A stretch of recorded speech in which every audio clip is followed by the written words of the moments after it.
Pod Candy, a podcast about cults, crimes, and killers.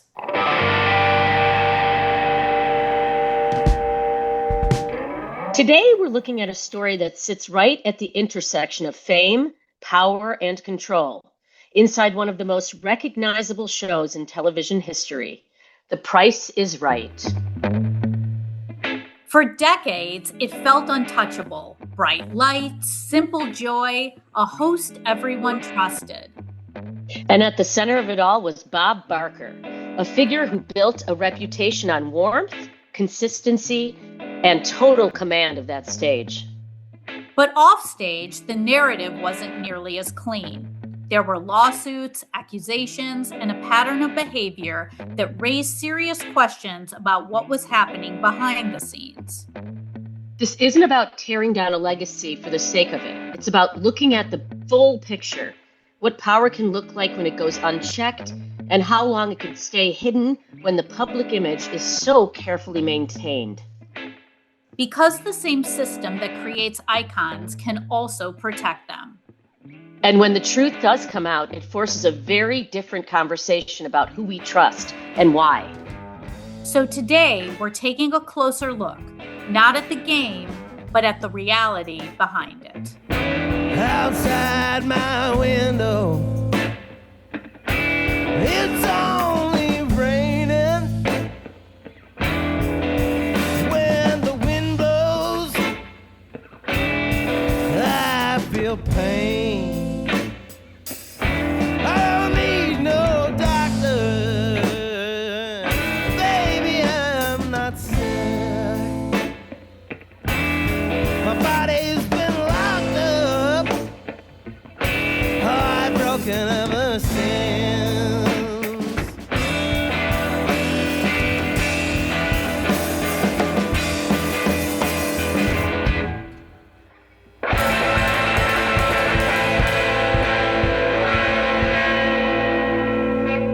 This was an interesting episode to me. I had no idea that Bob Barker was such a sort of manipulative, controlling person. Did you? Oh, Stacey. It was so depressing. He was the animal guy. He's the one who first taught me about spaying and neutering.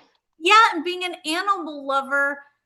This crushed me. I really, honestly I'm not a big game show watcher. So I remember watching The Price is Right as a kid, but I wasn't like, I think there was maybe like a summer or two that I was into it. But other than that, I wasn't really that into it. I was into it.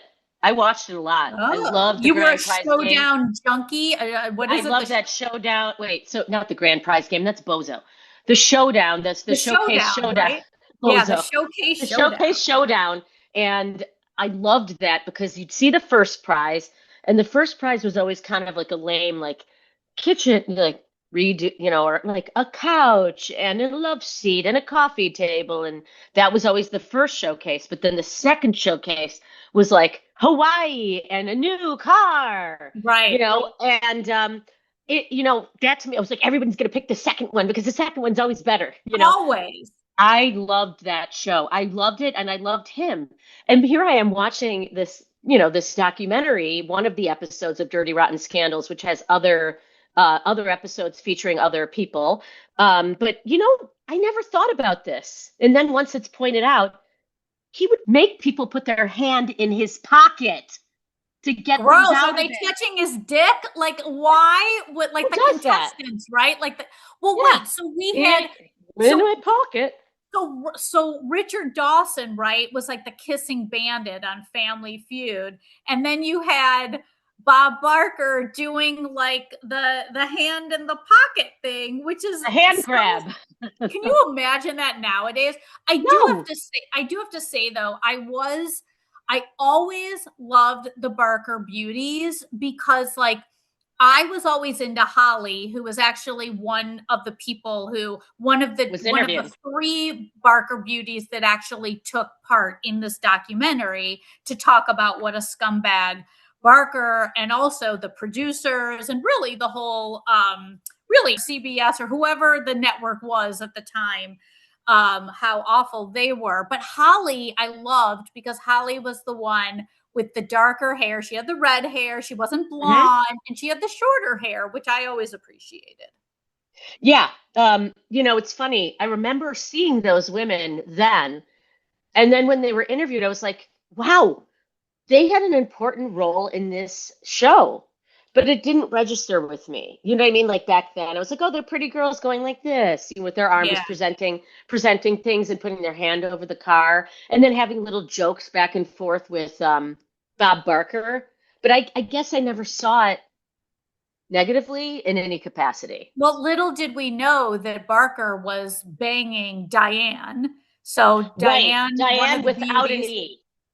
Right, Diane without an E. Right, she lost that E probably to Bob Barker. Yeah. So they were kind of having a relationship for a while, right? So Barker had a wife for many years that he loved who passed away. And that was sort of the turning point for him, wasn't it? Right. And as soon as she passed away, then he went down this like misogynistic, total asshole path where it's almost like, again, with these men, they're just emboldened to kind of like do whatever they want, say whatever they want, treat women so terribly. And it was well known, I guess, at The Price is Right, that like Bob and the producers treated women like second-class citizens.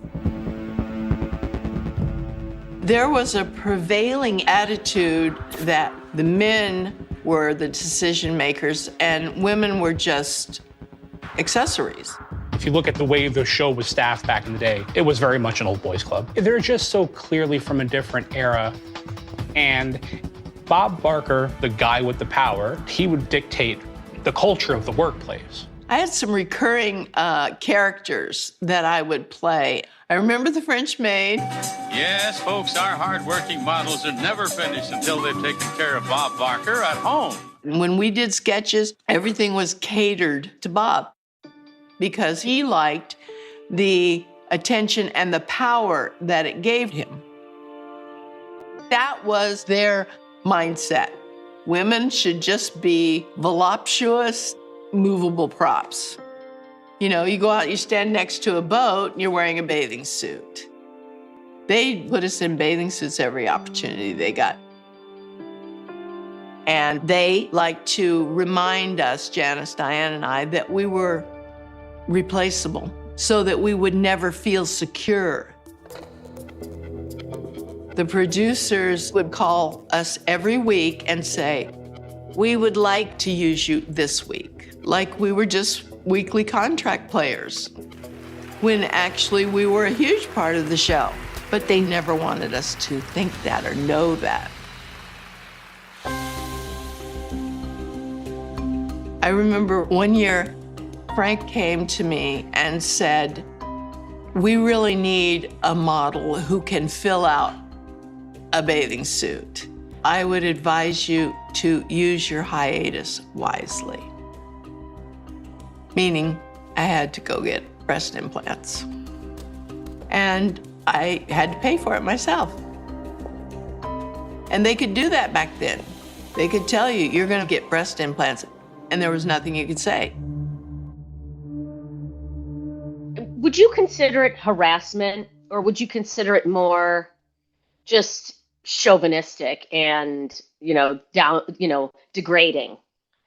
I guess it would be maybe a little bit of both. I guess really the degrade, okay, so remind me, there was also a woman who worked, was it in the office there, or who worked on the show? The woman that was one of the producers, I believe. Producer. I thought she was a producer. And she enjoyed the job, but it was not like ideal, the atmosphere. Was passed over, right? Was she passed over to be like the executive producer? So I want to say yes.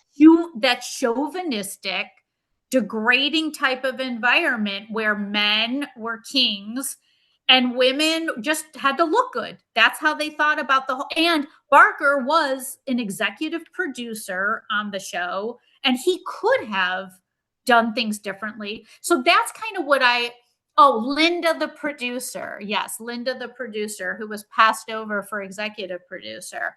But that's, I mean, she's a woman. She can't have a great job, right? Right. Damn her. That's kind of, Yeah. Stacey, what I kind of got from all of, like, from watching it, is that women literally were treated like shit on that show, but it ran, and it's still running now. I'm sure it's a totally different environment now. Yes. But it's probably a different environment, but like, ironically, I feel like the country right now is a little bit going back to that degrading women thing. I don't know. I'm afraid. But I even talked to somebody the other day. I don't remember where. Oh, my friend who's a music director and she works on Broadway.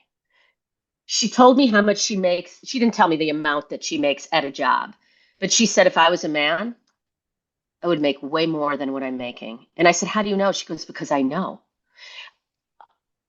I don't understand this mentality that developed and why it's continuing to be pervasive throughout everything.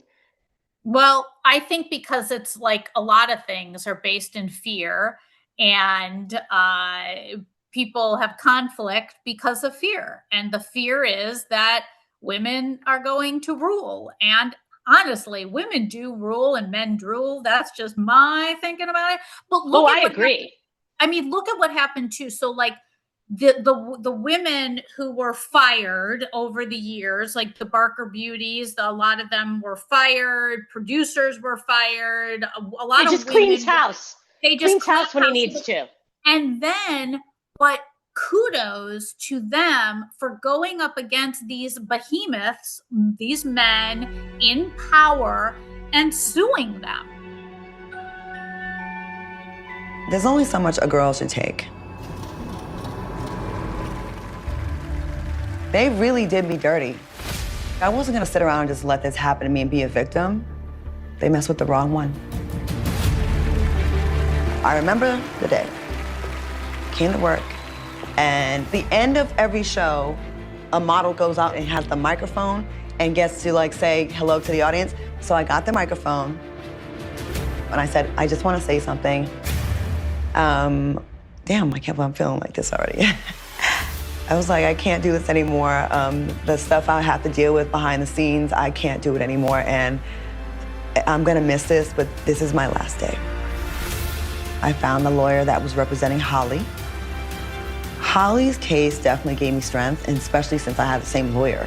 I felt like I had a great case, and they got hit with their paperwork the next day. They made my life a living hell, and I was determined to return the favor. You've got Janice, who I think she's still alive, right? Janice, though, wasn't part of the documentary. And then Diane also sued because Diane was let go after she was having an affair with Bob Barker.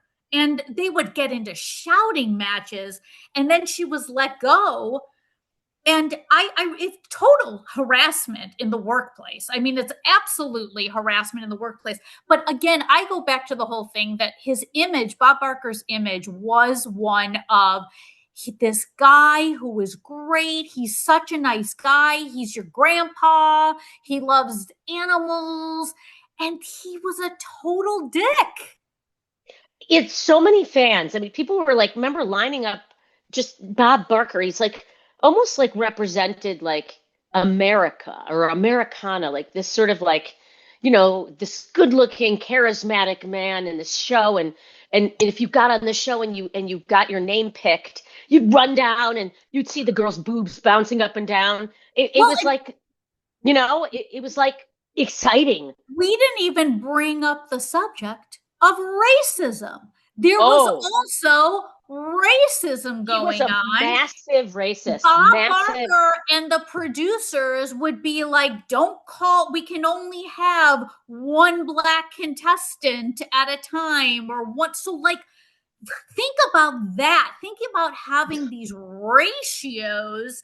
And also too, with the Barker Beauties as well, they were kind of forced to bring on an African-American Right, for optics. I know Claudia Jordan was the later one. What was the woman's name who was interviewed in the documentary? Not Claudia, who really blew up this case. Like, she was one of the main ones who got when she was let go. But there was the one Kathleen Bradley.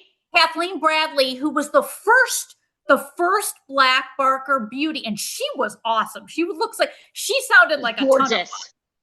And she sounded and cute. And beautiful. And she sounded kind of more like, well, this is how it was, where I think the other women were like, F you to everybody. We're being treated like complete crap.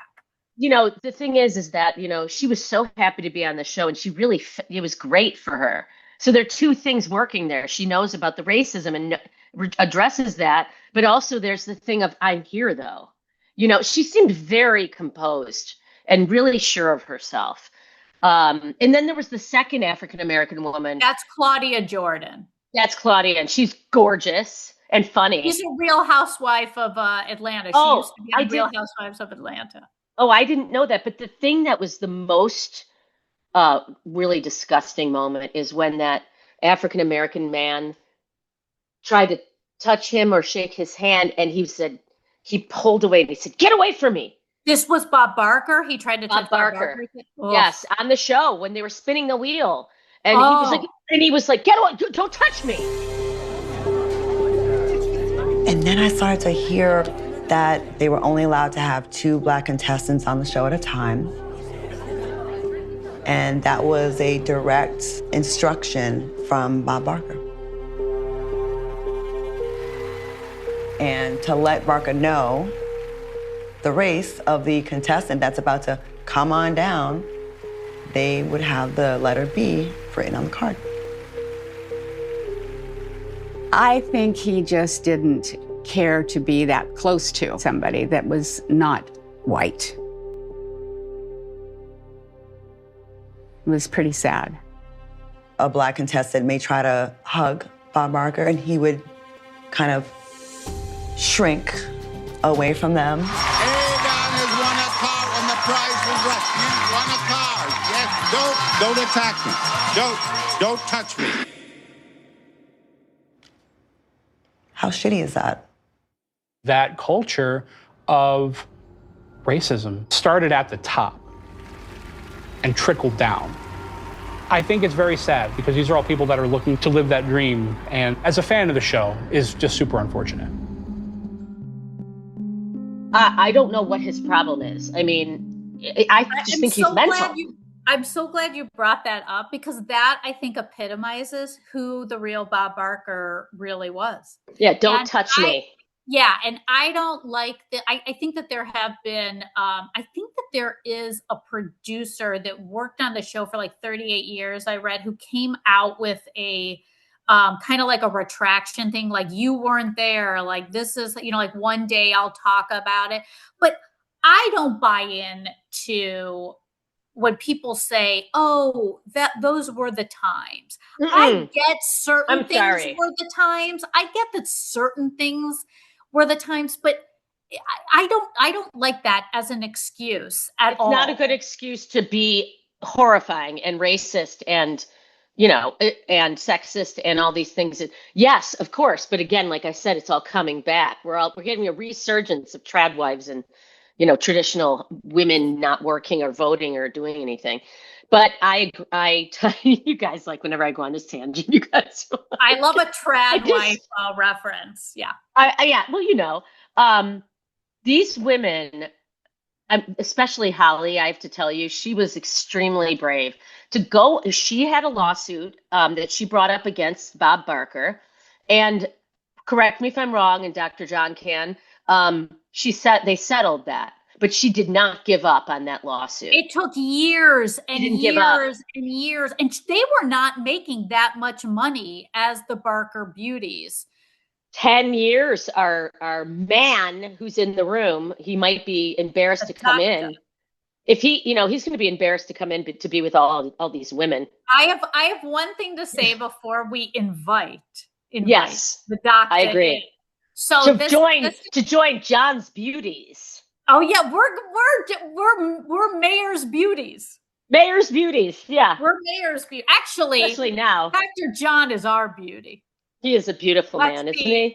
Let's be realistic. But something that just made me think about this really has nothing to do with The Price is Right. However, it has something to do with like thinking like things back in the day are bad and now they're good. Oh, Dr. John, he through the little tiny peephole, he wrote Mayor's Maidens. We are Mayor's Maidens. Yeah. But I did want to just bring up this really quick thing because this made me think about like what was like, you know, what we say was okay back in the day and now. I was listening to sports radio, which I often do. Actually, it's really the only thing I listen to when I'm driving. Good window into your life. I like it. Yeah. It's only sports radio. But they had a guy on who they have on all the time. But he mentioned that an athlete was wearing a wife beater.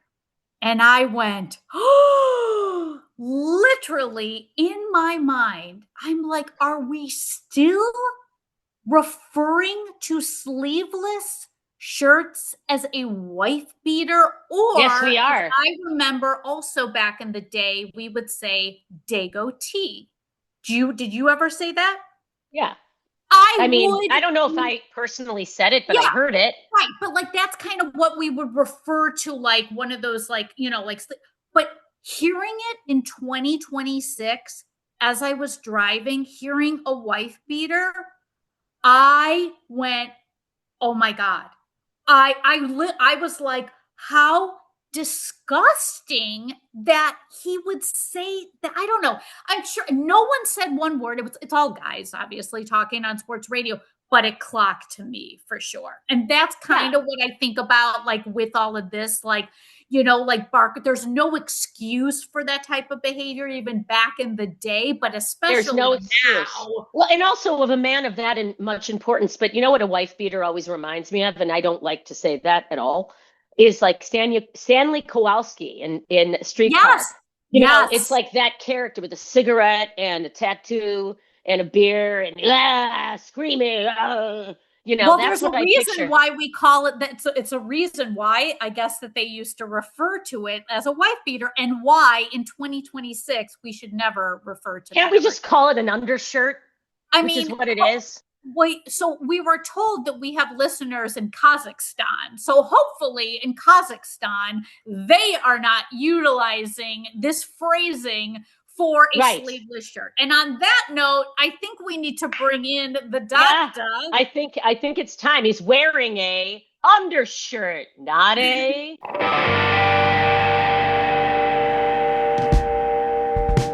Just as a correction for our audience, I have a tie and a shirt on and a tab collar and a vest. But he's not wearing any pants. Exactly. Okay, wow. He's wearing jeans, actually, which is cool. That looks nice. Cool. I can be cool every once in a while. Cool. You're very cool.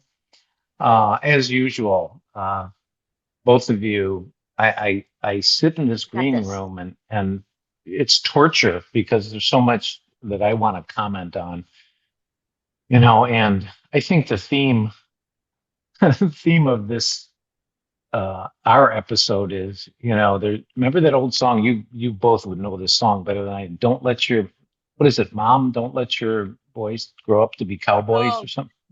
Don't let your babies grow up to be cowboys. Well, I think the theme of our show is don't let your babies grow up to be models, because it seems like all they get is to be abused and objectified and subjugated by the male oligarchy that exists throughout the whole world, you know. And yeah, I in discussions like this, and I mean this sincerely from my heart, I often am so embarrassed to be a guy because look at the treatment of these women on this show is absolutely abusive, appalling. You know, I often use a term in the podcast of psychological murder. You know, it's like these women are changed for the rest of their life because of what this total pig ass, had done to them. And a couple of things you said that I'm curious about. Dori said that things changed once his wife died, but I don't know. I didn't get that. I thought this was brewing for a long time, which makes him more of a introduced it, makes him more of a pig, by the way. Well, and I think, didn't they say that she kept him kind of in check? Like she was like, and I don't know. I did get the sense that he was, listen, John, you're the one who's the doctor. You can definitely tell us, like, obviously he was the way he was his whole life. Like it doesn't just change because of the wife, but maybe it becomes more emboldened that he can just be so awful to women and others once she passed away. Well, it's like that serial killer we talked about who was the truck driver, right? And when he was at home, he was, the adulting husband, and, obedient. But the freedom he got being on the road unleashed the monster. And I think that dynamic is operating here with Bob Barker. And I hadn't thought about that listening to the show, the documentary. But now that I think about it, away from home, he was this monster. At home, maybe he was, the all-American guy was it Mary Jo was her name? Dorothy Jo. Dorothy Jo was his wife. High school sweetheart. You both were saying, this guy was portrayed as, just the epitome of American male. Right. And maybe all he American. was, because he was underneath, he was an absolute monster pig, Yeah. I didn't redeeming qualities at all. I don't think so. I never watched the show like you both did. So when you both talked about having people put their hands in his pocket to get notes or get clues for the game? A clue, or like reach into my pocket and take out a coin or whatever, or a ticket. I can't remember, or $1. Did he get an erection? When they did that's a good question. Was it visible on the cam? You see a little pup tent. Well, this one was on E. And this documentary was on E, so I don't think that they could really go into it too much, right? Right. Probably not. But the thing, the way he interacted with those people in the audience was just really schmoozy and really and making them feel like there was something. I never saw it this way, but I always saw it as positive. He's just a nice guy and he's a game show host. But now looking back on all that stuff, because I told you I watched the show a lot with him. You mean together with him? You were holding hands on a couch? I was with him? Bob Barker. Yes. Holding his hand, staring into his deep eyes. Yes, Dori. Well, no, you had mentioned the thing about the black man coming after him. What about the women too who wanted to kiss him? If it was an African American woman they did that clip and he was running away, like he was running away from a fire burning. Right. That just shows the character of him and the racism and the disgustingness that was Bob Barker. Next thing you know, I get a call from Bob's girlfriend, and everyone knew that Bob was cheating on her with Diane. And she said, I know that Bob is sleeping with Diane. And I said, well, let's put it this way. She dates a lot, and she targets celebrities. And she said, oh, like who? And I rattled off this list of celebrities, including several black men. And she said, oh my gosh, Bob has no idea that he has had sex with a woman who has had sex with black men. Bob has always said that black men are the most diseased people on earth. It was horrible. It was horrible. Was I surprised? No. He fit the profile. Rich, old, white, entitled, racist. And you know what is ironic about his racism is that I did a little Stacey investigation after I watched the documentary, because there was nothing on the documentary about his upbringing or him before he was a talk show host. Whereas a lot of our documentaries give at least a little hint, and then our job is to do what we do, which is the how and why behind things. So I looked up because there's nothing on him about his upbringing. So I did a little digging, and he was raised on a Indian reservation. His Really? father is 1/4 Indian, Lakota Sioux in South Dakota. Mother was a school teacher on the reservation. Now she has no Indian blood, but or had past tense, no Indian blood. But isn't it ironic? He was so racist and he was American Indian, a minority. So it's so interesting. Yeah, I found that to be fascinating. That's not what I expected you to say. Yeah. Did it make him maybe angry at, minorities? Did he? And I have a tie-in to a lot of things, and I might as well spew it out right now. His whole animal rights persona, campaign or whatever. Yeah. Think about this. Is that let's spay and neuter. Interesting. Spay and neuter. And how did he treat the women on the show? In a sense, like objects or animals. He treated them a lot like he would probably have treated an animal. Remember, there was Janice, who you both referenced, and she was mentioned on the documentary. If you recall, she fell on the stage. That was during bad. one of the tapings. Yes. Bob treats it like as if your cat fell off the porch or whatever. It's just like, okay, the show must go on. We don't attend to it. There was no empathy. I mean, that stark coldness just came over him. So my point is that there's some type psychological tie-in between him and all this animal stuff, and even spay and neutering.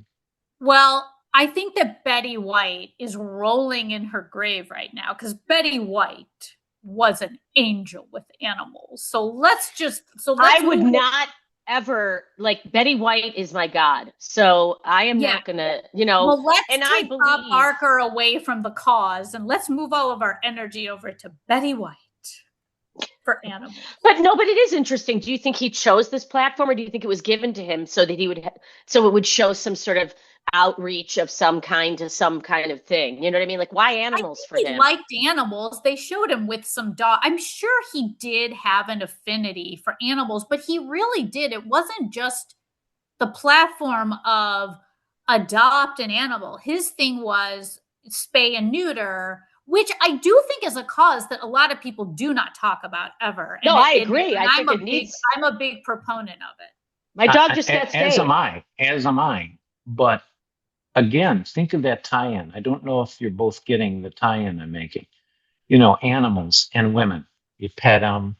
You dress them. Maybe put a little bows in their hair. You dress them up. You dress them up. You get them groomed. Not like Stacey grooms her dog. That was a little bizarre. But don't talk like that. She's sitting here. Yeah, I hope her hair is growing out. Her hair is growing in, yeah.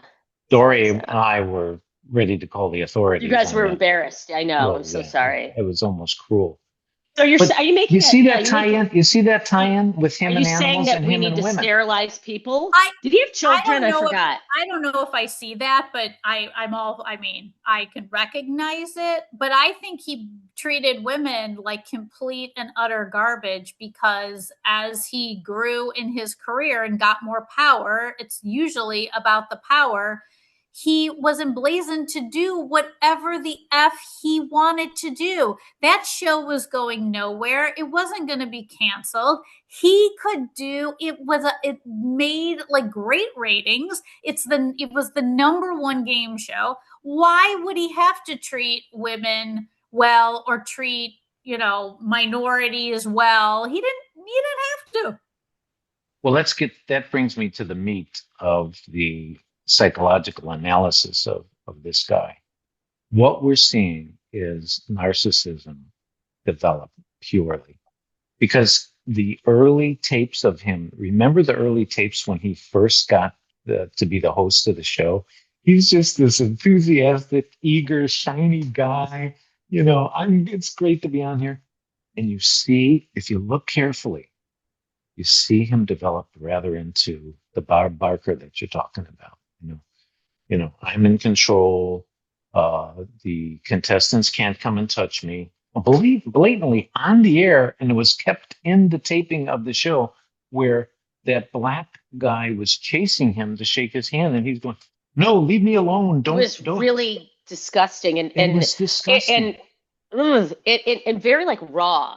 Like, because, maybe Bob didn't expect to have that response, and it just was, it was ugly. Yeah, it made me embarrassed. It made me embarrassed. But so telling of this guy's pathology. Yeah. And what I want to tie in is this narcissism, how it developed. Again, he comes on, he's, bright and shiny and eager to do this, and then he develops into this ogre. So what we have here, and this is so important for our audience, is unchecked narcissism. He created when, as Dori said, or was it Stacey, that, he became executive producer. The documentary did a good job of how he built himself to be in total control of the show, above even the producer, who was a nepotism hire. And he sounded like he was a total pig. But he builds this empire, and he's unchecked. When Bob took over executive producer, he controlled with an absolutely ruthless iron fist. If something happened on set, like if he didn't have a prop that he was supposed to have, or if there were stop downs during taping, if it made him angry, he had to just shred someone, a cameraman, a cable puller, anyone, venting his rage without ever considering how humiliating this was to whoever he was shredding. And he didn't care. He didn't care. And the message for our audience is, the key to dealing with a narcissist is you have to set rules and boundaries for these people. I wish that we could talk to our government about that as well, setting those boundaries. Absolutely, absolutely. Yeah, but that's the key. What do you think? Do you think the power created the monster, or do you think the monster was there and just fed on the power? That's tough to say because we don't know too much about the background. I have a theory, because again, it's just really spotty information on his upbringing. Mm-hmm. But a couple of these facts make sense to me as a forensic psychologist, and that is the following. He was an only child, grew up, his dad was an electrician that worked on the power lines. And so he was gone, he was a foreman. So he would have jobs that were, remote all the time. So you have absent father because of his work. You have a only child, mom's a school teacher, lives on a reservation. I got a feeling he was a spoiled, center of the universe kind of boy, Mm-hmm. And he was essentially, here's the other aspect of that. Indian reservation, he's only an eighth Indian because his father was a quarter Indian. So he's the white boy on the Indian reservation. He's special. So we have this young man that grows up special. I'm the special one. He was a basketball player, got a scholarship to, and this is in the 40s. when scholarships were rare. He was a basketball player. He was a World War II pilot. Never got into combat, but he was trained in the military as a pilot. That's interesting. Special all around him. There's the development of narcissism. Did he have kids? I can't remember. No children. Yeah, that's interesting too. He made a statement that this is almost somewhat admirable, but I'll tell you the psychological reason behind it. He said, Dorothy, Joe, and I decided not to have children because, we didn't feel we could devote the time to them. But what does that say? A child would take away from, I'm the center of the world. The child would take some of that attention away from me, and I want the spotlight all the time. And I'm sure, that's what he got. Well, that's what he created in this whole universe. That's why I say narcissism unchecked. It's that everybody just fed into that. Bob, you're great. You know what I'm curious about? I'm curious, because he was banging Diane, and that went on for years. But I wonder, this was not addressed at all. But I wonder if he was because he did have that wife, Dorothy. What is it, Dorothy Joe? You keep saying Dorothy Joe. Dorothy Joe. I wonder if he was a relationship guy. That's what it sounds like. It sounds like he wasn't really that much of a cheater and a philanderer. At least this documentary didn't go into that at all. Not that it would mean anything one way or another, but I am curious, with Diane, how that even happened. And was he also I would think somebody because he was so powerful, was he cheating? Was he banging other ladies, or was he a relationship guy, kind of given this platform and oh, now there's Diane and I'll just date Diane. But they sounded like they fought all the time. So who knows? Maybe, I don't know. This is just something that just came to me. And I'm and also, why would she ever fall for Bob Barker? Because wasn't he much older than her too? But women love men in power. Yep. The money, power. Stacey's making power the money. Is intoxicating. Power is intoxicating to some women. Janice and I first realized long before the rest of the set knew that Diane and Bob were having sex. Diane confided in me, did you know I'm seeing Bob Barker? I'm like, what? Really? Oh, wow, okay. I was really kind of surprised because Bob also had a girlfriend. As time went on, people were noticing, the audience and the viewers at home, how close Bob and Diane were, hugging and looking at each other and playing around and all of that. There's nothing. Well, this is just a big mix-up. There's more Price is Right coming up. So it didn't really stay private very long. She would go downstairs during the breaks and go into his dressing room. And that's when some real hanky-panky was going on. She suggested that I had been so straight-laced all my life that I needed some hanky-panky in my life. Now, that was the word she used, hanky-panky. And she volunteered to provide the hanky-panky in my life. One day I was walking into the studio and walking past Bob's room. Well, she came walking out of that door, closing her robe with a big smile on her face. And I go, oh, what's going on here? Thankfully, I'm not in the company of those type of women on this show. How do you know? And they did say she got perks, right? Didn't they say once Diane became the girlfriend that they're definitely she would be more promoted on camera? Yeah, this reminds me. This reminds me of a little known guy named Corey Feldman's Angels. With the hierarchy of girls. Oh, yeah. Sorry, keep going. No, I was just thinking because of the Showcase Showdown, like what you said, the first showdown was the bad one, but then you'd have Diane come and do the good Showcase Showdown. Right. And again, when you won the whole Showcase Showdown, I think you won both of the showcases. If you did the number, so I think it's if you got closest without going over. You did get both, right? You did get both. You got both. But again, like the first showcase was like, you know, a love seat and a sofa with a coffee table and a bookshelf. You know what I mean? And people would be like, and what's the second one? Everybody's like, okay, the second one. A brand new car. I remember a brand new car. Like a brand new car. Well, let's not promote the show here. I'm anxious to watch the show now. Wait, I want to get on the show. I have a question for Dori. Who's your hottie of this episode? She always has a person that she thinks is hot. Maybe Claudia Jordan. I don't think every woman. So you swing both ways, huh? Yeah, I really don't swing both ways. Unfortunately, I only swing one way. But I think that the beauty, I can admire beauty, and I think that probably. I mean, they all were really unattractive. I mean, not that like Holly, they're just older.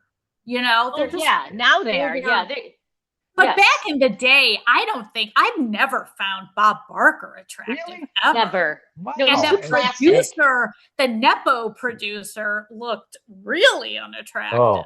Oh God, he was a pig. Hey, I've been dying to pop in because it's really worth noting for our audience.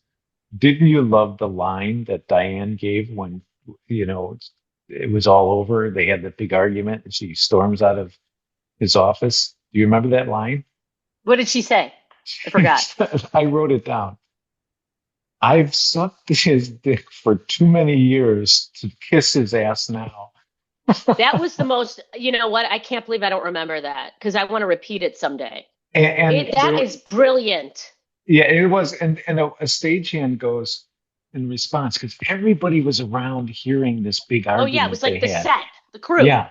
And everybody was outside the door waiting for it to explode, which it did. And then when she said that line, this one stagehand or somebody goes, "Who's writing her lines?" Yeah. But what a brilliant response to him, and just like a very brave.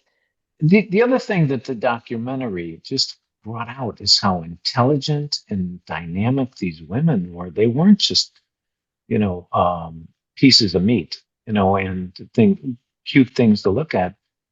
So brave. Holly Hellstrom, I believe is her name. Linda, the producer, Claudia, Elizabeth, Kathleen, all brave, courageous women.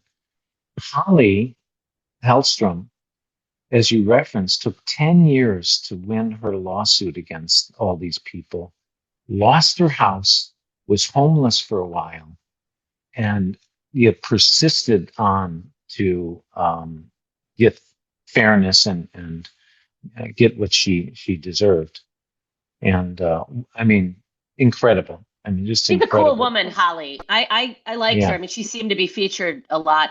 I liked all the women they interviewed. I thought they were great, and I thought they were strong and very sure of themselves and self-esteem. And you know, this inherent racism that people have is just poison.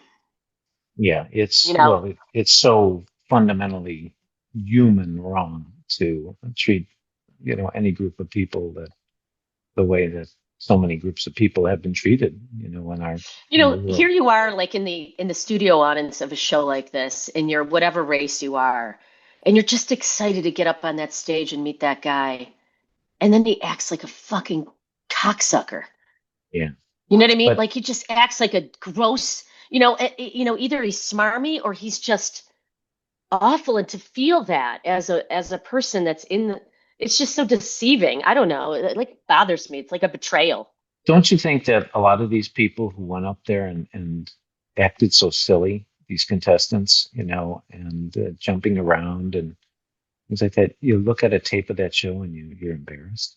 You know, I don't think I'd show my appearance to any of my relatives or family. I think they're probably coached to do that too, but it does like Stacey, you brought up like Corey Feldman too. Like I think about people who watch these documentaries about like celebrities that they love and that are people that they love, and they still don't think that that's true. Like I'm sure that there's a Cognitive lot dissonance. of Bob Barker stans out there that are like, that's not the Bob Barker I know and love. But well, yeah, I mean, people do this all the time. I didn't see any of that. Yeah. You know, is No, that cognitive dissonance, or is that like, yeah, I'm shocked. Well, I I think had no idea. I think the whole thing is produced and created for that illusion, right? You know, you both are in the entertainment world. It's the way it's portrayed, the way it's directed, the way it's produced, is that we're not looking at that. You know, we're looking at the big wheel going around, and we don't see that Bob Barker goes, hey, reach in my pocket and tickle my dick. But nowadays, it's different. Now, I mean, John, maybe you should do that with your patients. Like, I have a Tic Tac in my pocket. Can you get this Tic Tac? But you know what, though, nowadays, too, a lot, because we do have social media and everything's so quick, and people get exposed right and left nowadays, that, to be honest, a lot of people won't have the careers like a Bob Barker did for a million years, where everybody thought he was America's, dad. And he wasn't really America's dad, but America's favorite game show host. Because of social media, things get turned upside down so quickly. That's a good point. That there really isn't. Throw into the mix Johnny Carson. You know, how long Johnny Carson was, king of the late night TV. And he was, I don't think he's had any of this sex scandals or anything, but he was considered, he got to be kind of an authoritarian. A-hole, right? Yeah. Difficult to work for. Yeah. But they become in power. They're making a lot of money for the studio, and that's another thing we haven't brought up yet. The culpability of the studio and everybody around this that knew what was going on, and just tolerated it and participated in it.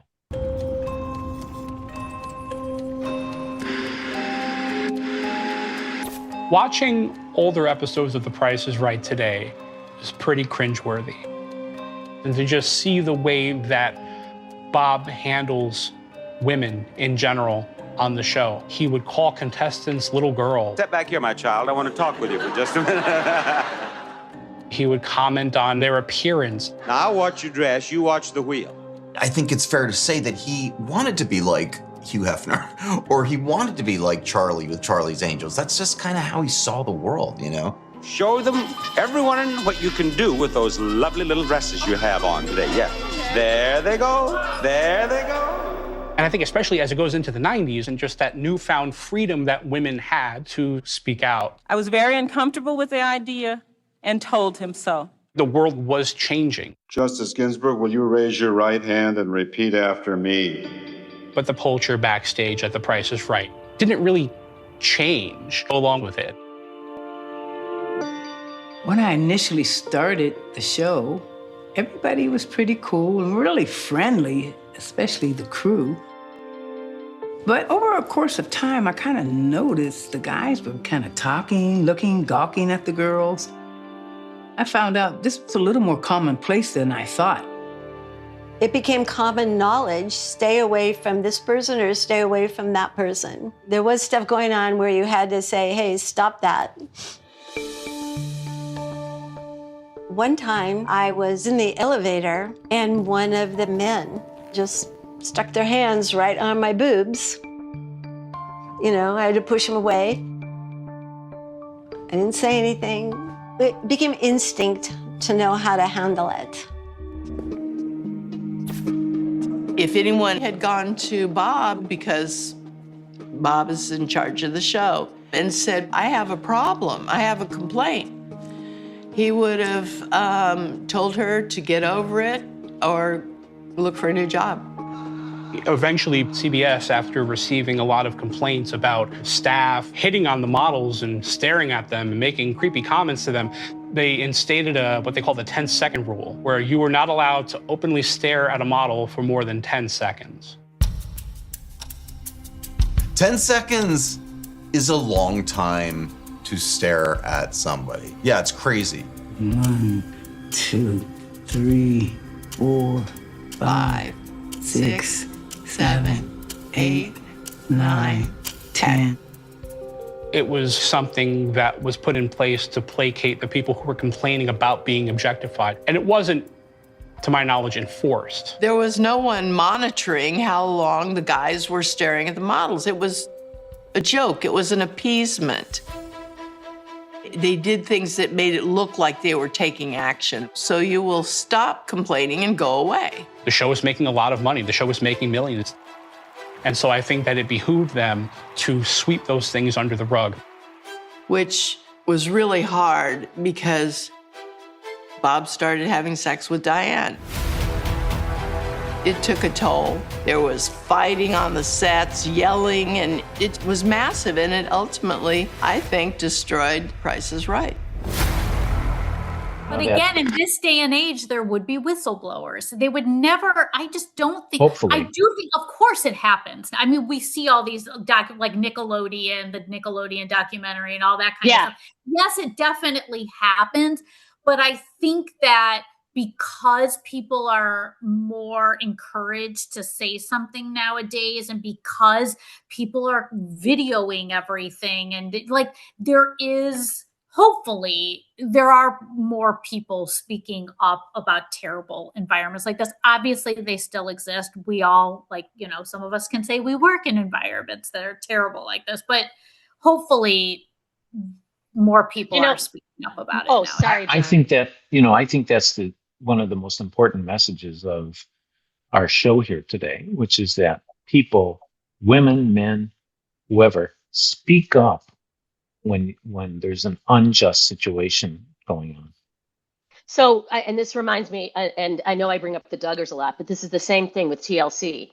Being in that home all those years with had to have known, because off camera, they were not the same people. And we're finding out more and more that, this is alleged. So, audience, this is alleged. Allegedly, most of the sons have the same issues. If with not all child with molestation with of their pedophilia, sisters, with children, forcing themselves on women. And here's what's happening. People in power, whether it's the network, whether it's CBS, whether it's TLC, whether it's, the country, people are protecting this environment because of power and money and because of the fear of being fired. Well, is there any difference between a predator, a sexual predator, a dirty, sloppy, creepy predator who grooms a child that they're going to abuse, to say, don't tell anything because I will hurt your mommy and daddy, than Bob Barker, who said, nobody can say anything because you will be fired. You will, we'll throw lawsuits at you. Right. Et cetera, et cetera. There's no difference. It's the same type of dynamic of, I will hurt you if you say anything. I will take it. So I have to isolate you. I have to get you in a certain position so that you have to rely on me. And I can't, you have to count on me. If you start to break down that person's, relationships and stuff like that, there's nothing they can do. They're stuck. Right. And here's the other, I think, important point for the audience that is a little bit of a tangent, but it really brought out in the documentary. Because if you watch the documentary, well, okay, they just throw lawsuits back and forth. I'm going to sue Bob Barker, and everybody did. Let me tell you, because I work with attorney in my forensic work, I work with, many attorneys and expert witness and lawsuits, et cetera, et cetera. First of all, as the attorneys tell me, you can sue anybody for anything. You can file a lawsuit. It costs you in Cook County, Illinois, $175 to file a lawsuit. But what are the consequences and results of filing a lawsuit? A lot of time, a lot of money, a lot of pain that goes through it. So audience, if you watch a documentary like that, well, ultimately our powers will just sue. Yeah. That, as Holly demonstrated, 10 years, lost everything, was sleeping in her car. Oh you know. yeah, right. I remember, and it's so sad. I mean, that's just disgusting to leave these women in that kind of position after everything they went through.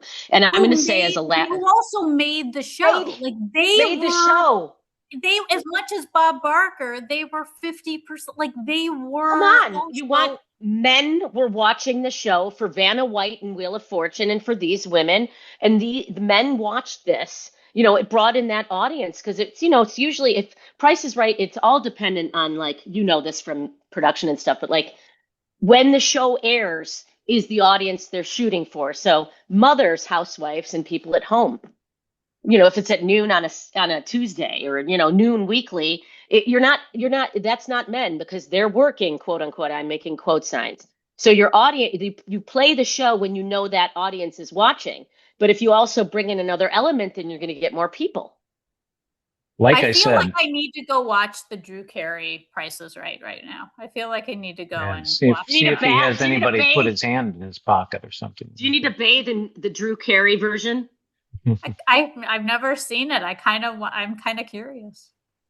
I hate to say this, let me know how it goes. Maybe I'm going to ask Jeremy to take this out, but as a hormonal young man, I probably should have known more about The Price is Right. I would have been, Oh, yeah. as a teenager, a preteen and a teenager. I would have had my tongue waggling and other things. Well, speaking of that, did Diane or did Janice do Playboy? What did they say? Diane. So that was Diane Bob's. did Playboy. Bob's and that was one of the first things that Bob got upset about, was that. Oh, I'm sure that pissed her off. Him off.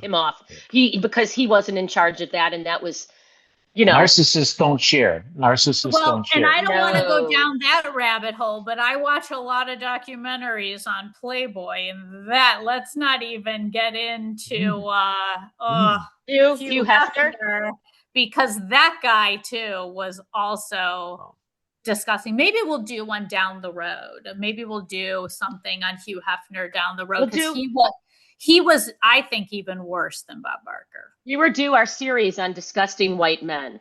Yes. Hey, what about Dr. our scumbag John, we won't Hall of include Fame? you. What, John? How about our scumbag Hall of Fame? Do we nominate Bob Barker for the scumbag Hall of Fame? He might be our Bob MVP. Barker, and he's a scumbag. But you're probably right. Hugh Hefner had a lot more hands in a lot of things, and he was, I mean, no pun intended, Stacey, but he did have his hand. Yes, in a lot of no things. pun intended.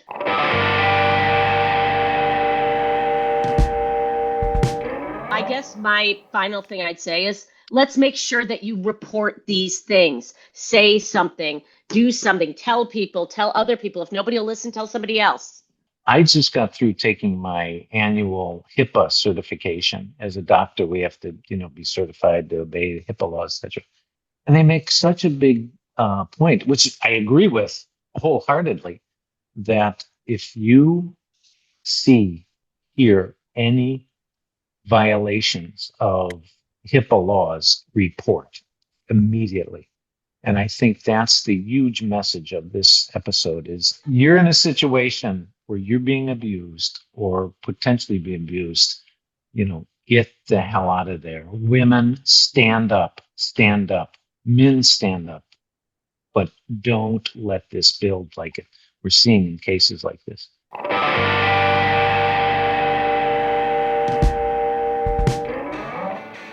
Can we do the promo for our friends, Midnight Current? Can we do a little promo on their new album? I like how Dori does it.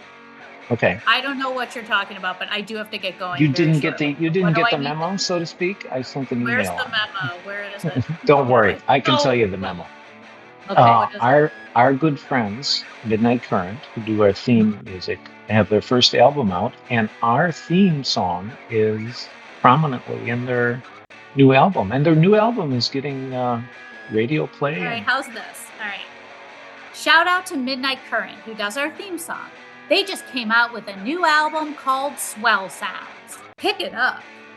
Get it. Grab it. Grab it. Okay, I like that. Grab it. Like all these white dudes grab the young girl. Grab it. Don't grab Bob Barker's. I know. Don't go in his pocket and grab it. For more about us and to catch up on every episode of Pod Candy, head over to podcandypodcast.com. You can also find us on Apple Podcasts, Spotify, or wherever you get your podcasts. Please stay tuned to our next episode, Trust Me, The False Prophet on Netflix. Pod Candy!